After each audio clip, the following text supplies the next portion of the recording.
Jesus explained everything in private to his disciples. And guess what? I'm going to explain it to you because you are the disciples of Jesus, right? You follow him. So here is your explanation of all of the readings. All of them speak about trees or plants or the way it works.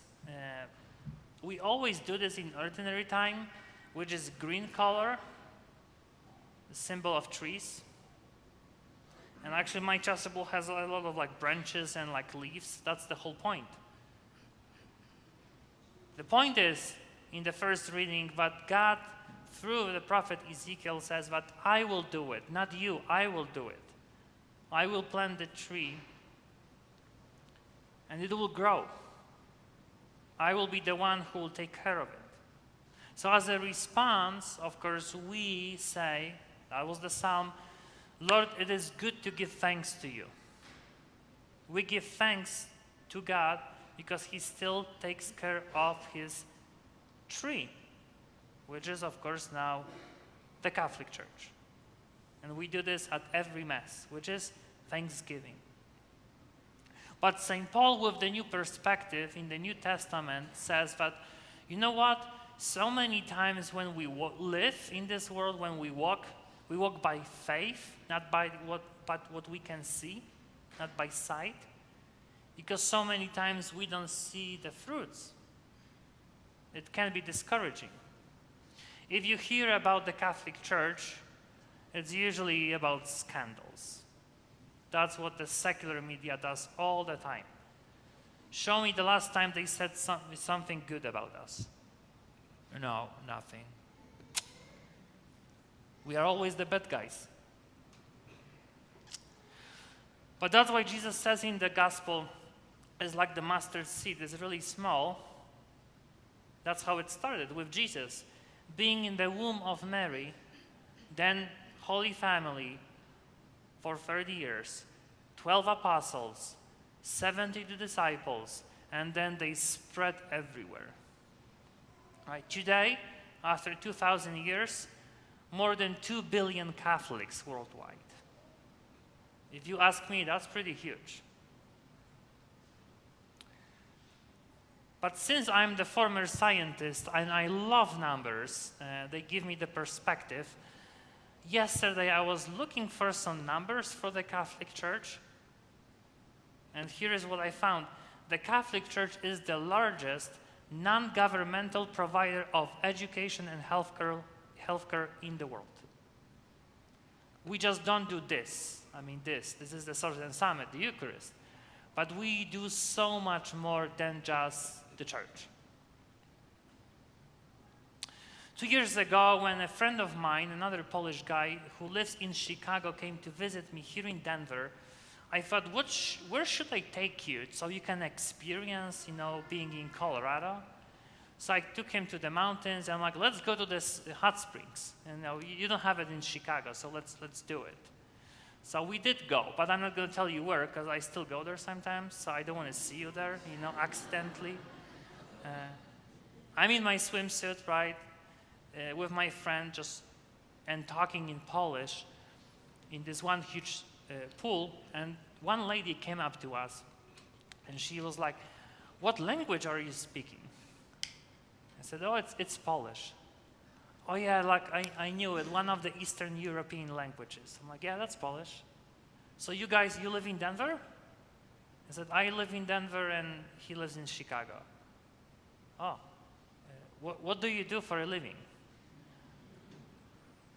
I never tell people I'm a Catholic priest. No, I never do this. I give them the puzzle to solve. And it's kind of funny to watch, because they never figure it out.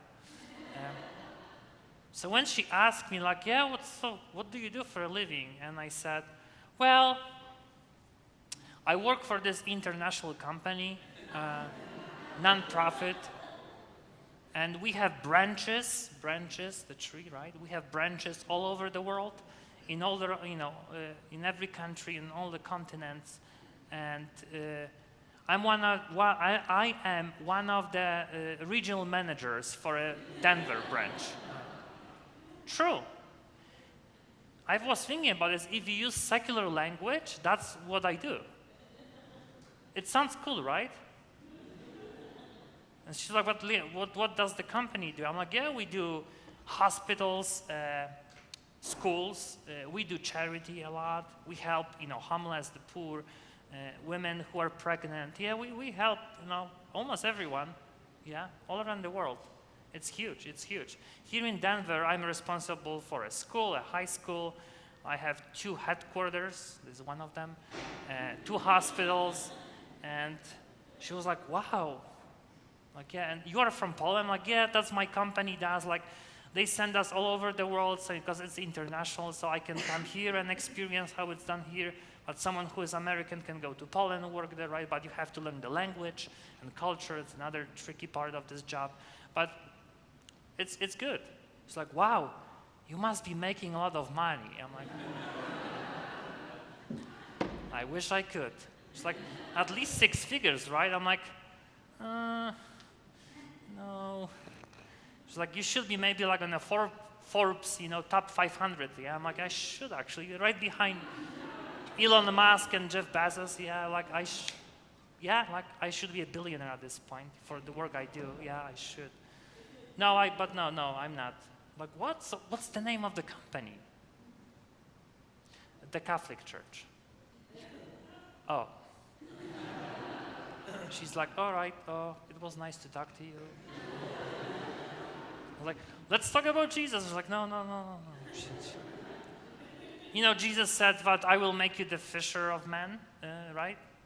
Well, this fish just swam away from me, so didn't do my job.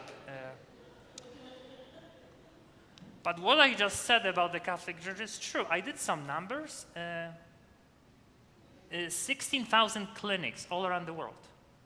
5,000 hospitals. No one talks about this. We do 1,500 Catholic universities all around the world. 3 million Catholic students. And many, of course, not counting elementary schools, like you have one here. High school we just opened 2 years ago with a huge project, 30 million plus project. And it's working. But yeah, as one of the vice CEOs, I don't make much. But that's not the point of this job. It's not. I think this Sunday is for all of us as a huge reminder that we do a lot than just sacraments. The main point of the Catholic Church, the main job is to save souls. That's why we are here. Sometimes it happens through healthcare, schools, and all these other charities. But the main point is we want everyone to get to heaven. That's what we do. And of course, when I was studying for priesthood, I knew for what I was signing for. Being a priest is not about making money. One of the pastors, when I became a priest, told me, yeah, long hours, low pay, but the satisfaction is rewarding. When we go home after 12 plus hours of work every day, actually, besides Monday for me, which is my day off, then I'm satisfied. I'm satisfied. St. Paul says, we walk by faith. Yes, sometimes you don't see all of these. The fruits. As a priest, of course, I behave kind of like this guy in the parable today. I just sow the seed everywhere. The word of God, right? I preach, I explain it, I do the sacraments. But so many times, in the gospel, Jesus said, I don't see how everything works, how it grows. And again, I don't see many fruits sometimes. It's kind of sometimes discouraging, right? When you do all of this, and still you're like, nothing here. Nothing happens. There are many priests that I know of that work, many countries all around the world, and even here in Colorado, sometimes at smaller parishes than Lourdes, and they do their job, they do their best, and then still they don't see the fruits. But sometimes you're so surprised because, let's say, happened to me a month ago, I went to Swedish to anoint someone requested a priest, And I did go there. There is this girl in her late 20s, some health issues. Yeah, I'm like, for the first time, I think I see her, and she said, "Father, were you at Christ the King in Denver like a few years ago?" I'm like, "Yeah, I did work there." "Oh, I remember you. I remember when you preached about your brother and how terrible he was." Jeez, you remember all of this? Yeah, I'm like, I should start really be careful, about what I'm talking about here. And she was like, "Yeah, it helped me actually to go back to the church more and more." I'm like, cool, good to know, like I didn't know this kind of message would help, but it did. The fruits, we sometimes don't know about all of that. We don't. You know what, next Thursday, not this one, but the next one, the 27th, we'll have Gathering of the Grotto. Huge event. We think about these events in January, right after Christmas. We schedule all the summer events and think about what we should do. And since Father Brian was gone, I and Father Sean were in charge of setting everything up and getting the speakers and the theme. So I was like with Father Sean, what should we do? What the theme we should have? He said, I don't know, last summer was the Eucharist. Maybe let's do now teach people how they should go out and be the disciples, like evangelization, which is still the main work of the church. And I said, sure, I'm like, what if we get Jesus to come for one of the gatherings? Like, what do you mean? The guy who plays Jesus in The Chosen, Jonathan Rumi.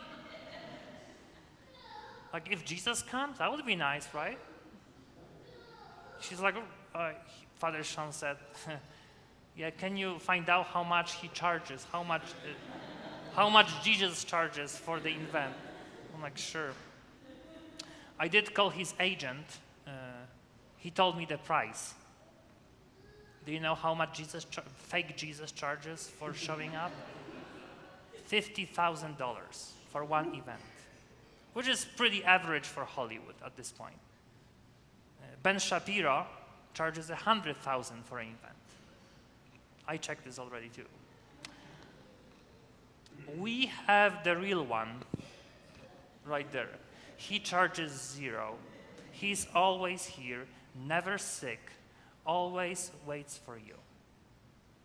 That's pretty awesome if you ask me. So no, Jonathan is not coming this summer because since I'm leaving for St. Thomas in July, in 2 weeks, I'm like, I'm not gonna book, an actor from Hollywood for $50K, and then Father Brian comes back July 1st, and I give him an invoice, like, here is your, this is Jesus, he wants you to pay $50K. So no, Jonathan is not coming. We got other speakers, cool speakers too, but you will see if you come. Yes, the whole point of my message is it's not just about the church itself, which is the main point, but we do so much,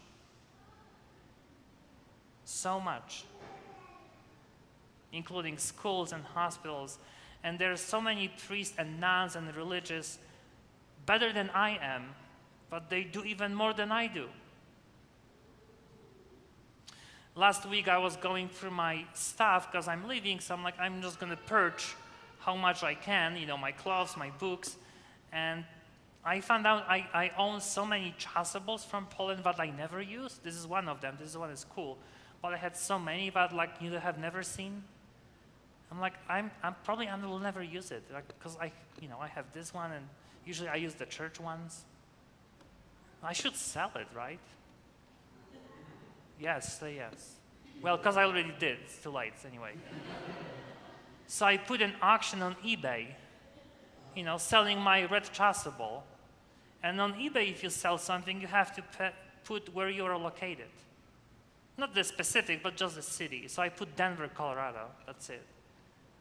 And 2 days later, I got a message from someone, and he said, hey, I'm an Anglican priest from Colorado Springs, and I see you're in Denver. Can I just come and try it on? And if it works, if it fits, I'll just buy it from you? Sure. So he did come on Tuesday to St. Louis. Nice guy, kind of my age. I think his first time in the Catholic Church.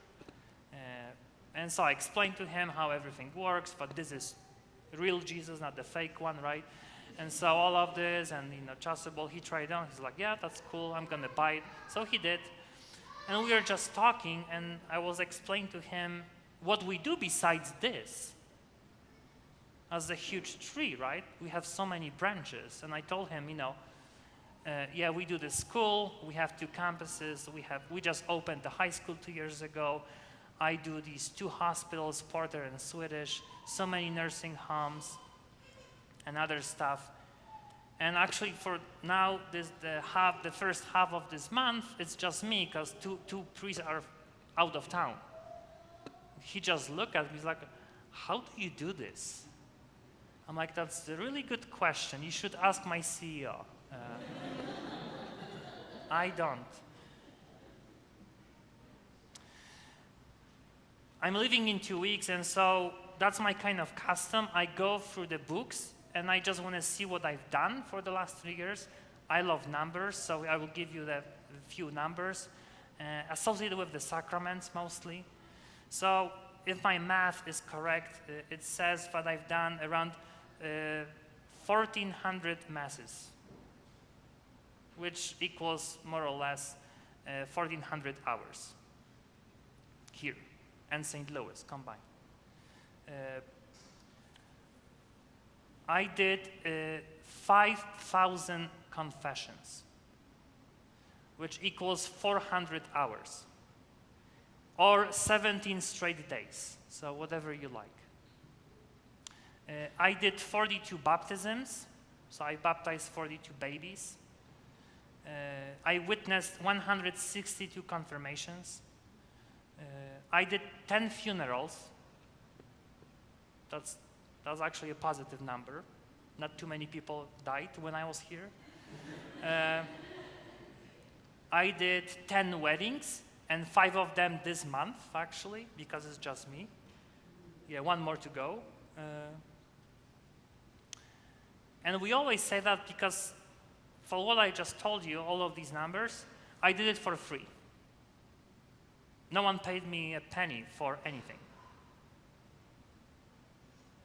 When I was talking about this with Father Sean a few weeks ago, we every Wednesday have a breakfast, a priest breakfast, just to sit and talk and enjoy coffee and scrambled eggs. I was talking to him, to Father Sean, about all the numbers, the stuff we do besides, of course, the church.